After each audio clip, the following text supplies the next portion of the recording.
오늘 함께 묵상할 성경 말씀은 마태복음 25장 31절에서 46절 말씀입니다. 마태복음 25장 31절에서 46절 말씀입니다. 오늘은 45절, 46절 말씀을 읽겠습니다. 이에 임금이 대답하여 이르시되 내가 진실로 너희에게 이르노니 이 지극히 작은 자 하나에게 하지 아니한 것이 곧 내게 하지 아니한 것이니라 하시리니 그들은 영벌에 의인들은 영생에 들어가리라 하시니라. 아멘. 오늘 함께 생각할 주제는 진정 준비되어야 할 것입니다.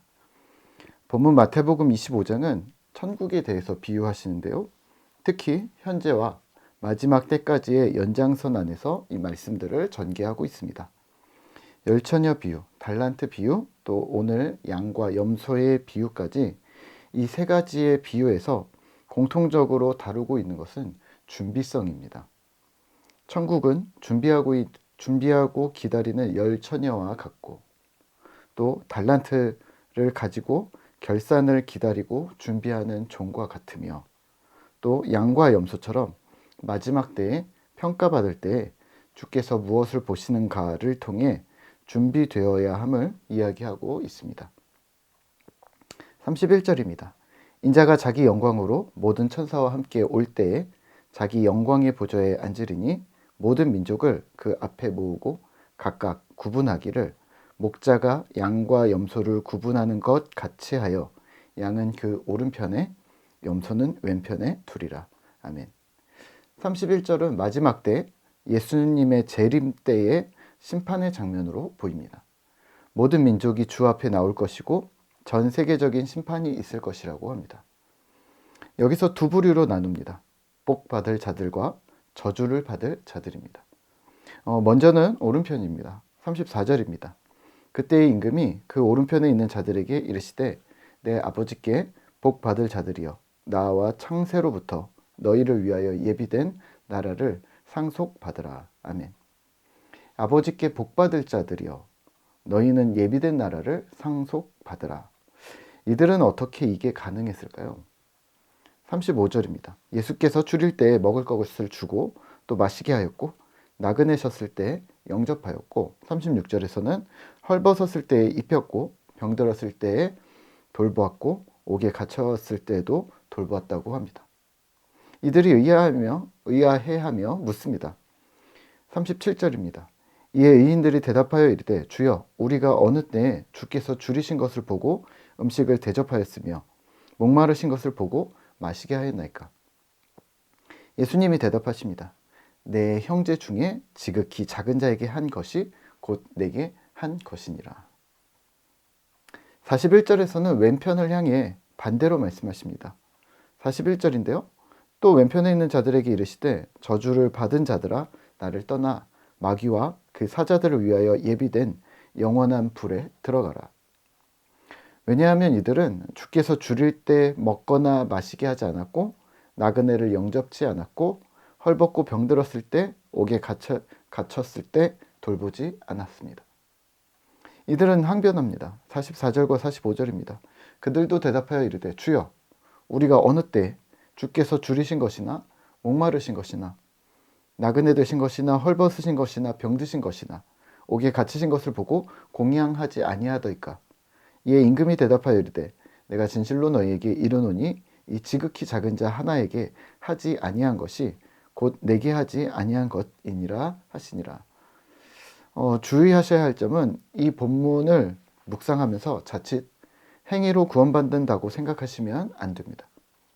본문을 꼼꼼히 읽으면 이들이 의로운 행동을 했기 때문에 의인이 되었다는 표시는 없습니다. 천국에 들어가는 것을 허락받기 위해 선행을 한 것이 아닙니다. 그들이 원래 그냥 그러한 자들이었다는 말입니다. 예를 들어 20년 전에 제가 대학교에서 공연을 한 적이 있는데요. 제가 춤을 춘 적이 있습니다. 원래 춤을 못 추는데 팀이 배정되어서 반강제적으로 3달 동안 한 곡만을 열심히 연습을 해서 공연을 잘 마무리했습니다. 그 다음에 춤추라고 하면 춤을 출 수 있을까요? 못할까요? 네, 못합니다. 제가 원래 그걸 하는 사람이 아니라 그때 반짝 연습해서 위기를 모면했던 거죠.